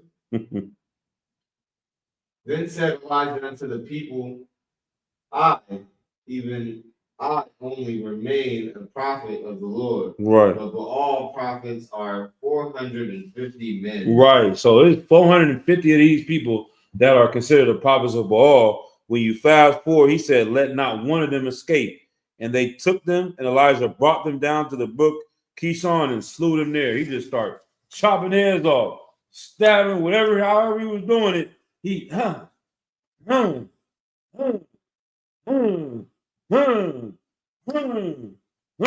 what I'm saying. I would love to see the Bible movies today because these stories they don't read in the Christian church. I would love to see these movies in modern day times with guns. It would just be so glorious to me. That's if I had $1 billion. Could you imagine if I had the Marvel budgets of the movies? Don't let Kassar make a movie and get together with men like Captain Saka War and Captain Quam and Captain Yadazak. You understand? Some creative minds, Captain Zakar, General Mahan, like these brothers, if we could make a Marvel movie and show you this, like with guns, niggas like, bro, who is really in charge out here? Is it me? Is it one of me? It's 500 of these niggas. Y'all gonna either follow me or follow them. I'm gonna show you these niggas is fraudulent. And show you these niggas is fake. Boom, show you that. All right, bring them in. Niggas, bah, bah, bah, bah. Ran out of bullets. Get the chop. Hit the switch on them. You know what I'm saying? Like, you gotta lay all these 450. He just start killing them. This is the man of the Lord. No, I don't know how else to explain it to these niggas, bro. The men of the Lord was really with it, bro. They was about that business. These Israelites, these ain't even no heathens. Right. So anybody, it's really EBK. You know what I'm saying? Like how they be talking, like, yeah, that's these men in the Bible. But let's drop that. I think this is the last one we're gonna go to. So 1 Kings, we did 18. Let's go to Revelations chapter 19 and verse 13. So I don't know what if Christ was greater than these men, and he said, think not that I'm come to destroy the law, nor the prophets. He didn't come to say Elijah was an evil man. He came to say Elijah was a righteous man. He didn't come to say that King Saul was no, Samuel was wrong for telling Saul to go and kill all the Amalekites. He came to say that was right, and Saul was wrong for not killing all the Amalekites. Like all these things, they said David was a man after the Lord's own heart. He was a straight killer. So we know you can be a righteous man and kill for the Lord. Right. You know what I mean? To protect your people and your nation. And that is what they don't want to let us know. Because if we can take that little kid and his whole entire life from age 3 years old, be like, bro, we hate these niggas. Because that's what they do. You didn't grow up learning that, like, man, my homeboys from LA, they like from 60s and 40s and stuff. It was like, yeah, I'm going home, little badass kids. They got a 3-year-old cussing in front of mama and all that, G mama and all that. Like, he over there, yeah, fuck you, tramp. You feel me? He's 3 years old. He's a damn tramp. Then they learn how to throw it up the hood and all that. At 3, they priming them from 4, 5, 6, 7. They playing this game, getting ready to be a soldier for something they don't even understand yet. But you like, man, say that again. The white man is the devil. Say it loud, say it with your chest. The white man is the devil. Then he go older, he started realizing, like, damn, they just killed George Floyd. This is what my pops been telling me about. Like, the white man is the devil. Like, nigga, I hate them. They did this to our grandparents too. They enslaved us. Like, nigga, F them. Nigga, I'm ready to slide. The only reason why I ain't sliding, because I ain't got the order yet. But the same little nigga that would have been out there doing a skit just to be down with this gang would be out here like itching. Please. Please. And we need him at camp. We need him to be on Shamar when we moving through these places. We need him in this race war that's coming. You know what I'm saying? Right. We need those brothers to be with us, or we really want them. I'm gonna say we need the Most High Christ, but we really want those brothers, man. The Lord wants them on his team. Right. All right, go ahead and read. This is the book of Revelation, chapter 19, verse 13. He was clothed with a vesture dipped in blood. He was what? He was clothed in a vesture dipped in blood. You know what this is talking about? Go ahead, go to verse 11. Then we'll close out on this for sure. All right. Verse 11. And when I saw Call it out heaven from the open- top. Revelations. My fault. Sometimes we want to do that just to make it clear. Revelations 19 and then The book verse. of Revelation, chapter 19 and verse 11. Mhm. And I saw heaven open. Behold, a white horse, and he that sat upon him was called Faithful and True. Right, like he's faithful, not just in faithful to the Most High. Like you gotta look at it too, like the same way. Like, bro, he was faithful to his people. He was faithful to his cause. He was faithful to the movement, to his nation. Like, bro, this person was considered faithful to the movement. Keep going. And in righteousness he doth judge and Right. make war. Right. So in righteousness, he doth judge and make war. Like this person should live, this person should die. In righteousness. In righteousness, he decide who should go to war. We're all getting around. We're gonna go to war over this. These are our enemies. These are the ops. Let's gather together. Let's go to war with that. Keep going. And his eyes were as a flame of fire, Mhm. and on his head were many crowns. Right. And he had a name written that no man knew but himself. But he himself. But he himself. Right. Why does it say he had many crowns?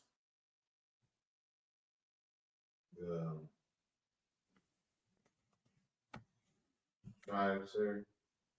Nope. It's close. Where else the crowns come from? Who else has crowns on their head? King, sir. Right. What is that saying? He was a king. He was our king. Why do you have many crowns though? So I can sort It's all good. Philippians 2:10, that at the name of Yahweh Shai, every knee should bow. Like he's taking all these crowns from all these other kings. He's putting them that he's going to be the King of Kings, Lord of Lords. Like they're all, he's taking, this is your big homie, your big homie, your big homie, everybody that's running this, they're taking all them crowns. This is mine. I got hella crowns on my head because, nigga, I'm that nigga, bro.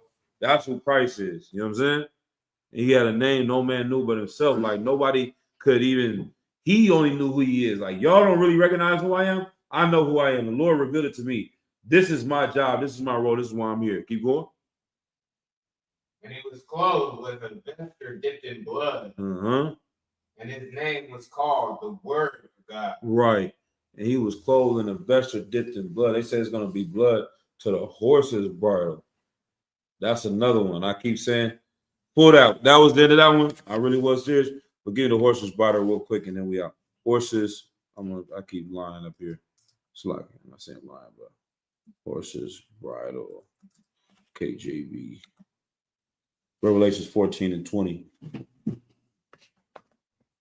Thought I had that written down over here. I guess I didn't. Book of Revelation, chapter 14, verse 20. And the winepress was trodden without the city, and blood came out of the winepress, even unto the horse bridles, by the space of 1,600 furlongs. Right. What do you think that means? I don't know what furlongs. Okay. But what are the horses' bridles? Like the armor, right? Like that you put on a horse, or like the straps that you put on the horse. Right. That go across the chest. It goes in their mouth. All of it. You know what I'm saying? That's how you guide the horse. Right. You know what I mean? It's be in his mouth or it's in his mouth, right? And that's how you move the horse. You're like, hey, go this way, go to the right, go that way. Like the blood of the wine press is up to a horse's body. You ever seen a real stallion horse, a big horse? The things is tall. Like their head is 6'5" in the air. So that's how much blood is gonna come up to that. Just a pool of blood. I can't even comprehend that. Just the imagery of that alone is just crazy. But that's how they saying Christ is going, like the horse he riding on, the blood's gonna be up there because he didn't kill so many. And I remember Commander Hana saying this thing, it was so heavy. He was like, the things and the evils that the white man has done is so much that we as a people, for one, quite can't comprehend what he's done. And for two, the things that need to happen to him to make this right, our people would have too much mercy on him for the Lord. Like, if you know a brother always say like the brother Tazabah, like if you talk to Tazabah, he wants vengeance. His name means warfare. So this brother loves warfare and everything about it. Like he be having thoughts of warfare. It's like, all right, I chill. You know what I'm saying? Like, yes, like, you know, we just gonna take an eyeball, sir. Like, you know what I'm saying? Like, nigga, if it was up to, he might have a, you know what I mean? What's in your pocket? What is that smell? About 20 eating my eyeballs in my pocket, sir. It's like it. Like, you good? Like, you good? Like, chill. You like, man, damn, F that, sir. It's like it. If I may, these motherfuckers need to pay. You know what I'm saying? Like, nigga, what they done.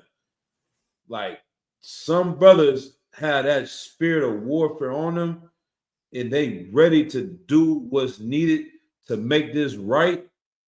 That the average person, like I said, you'll be like, are you good? Huh? You know what I'm saying? Like, I'm ready to, you know, go to war, but damn, nigga, like, chill. Christ and the Lord is going to do so much. Niggas like that, brothers like that, going to be like, Salaki, my Lord, can you chill? Like a brother that wants that much bloodshed and death and destruction and pain and suffering to happen to them, they'll be like, Salaki, my Lord, I think they've had enough. He'll be like, nah, stand down. Shema. Like he was like, Commander Johanna was like, the Lord, we would give them too much mercy because we're that good of a people. We'd be like, this is enough. They had enough. And the Lord's like, nah, this is just the beginning. They've done that much. You know what I'm saying? So that's how it's going to end up to the horse's rider, because he's seen some evil that we have no idea, that there's literally the 400 girls missing from Oakland and someone's in a basement. Like, this is not a movie. Some little girl is somewhere in the basement right now. We don't see it. We can go home, go to sleep. We can laugh and go joke and watch our movies and drink our drink and chill. Somebody's in the basement right now. They about to come in and rape her, tie her up, and then do this and do that. And they might cut her finger off and have a bowel movement on her. You know what I'm saying? Like, there's so much stuff happening that we don't see on a daily basis. They in some lab just growing a baby, cloning some baby to do what with who knows what. Like, the white man is doing so much evil in the earth. We're going to be like, my Lord, it's enough. He was like, nigga, you haven't seen what I've seen. These people have to die. Every last one of them, like, it's not going to be pretty. Right. So if you, like, it's almost disrespectful. You're right. Whoever said I shouldn't call Christ a YN, you're damn right. Christ was like Hitler. You know what I'm saying? Like, Christ was like I don't know who else we can give a bad, like, whoever y'all think is the worst, man. If white Jesus is God, then our nigga God is Satan.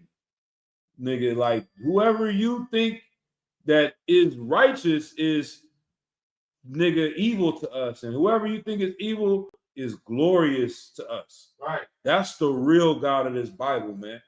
Like, he was more than a YN. Christ is turned up. Right. He can't wait. And this is a glorious time we're living in, and I can't wait. You understand? I don't want to have to be like, my Lord, please give him some mercy. Stand there.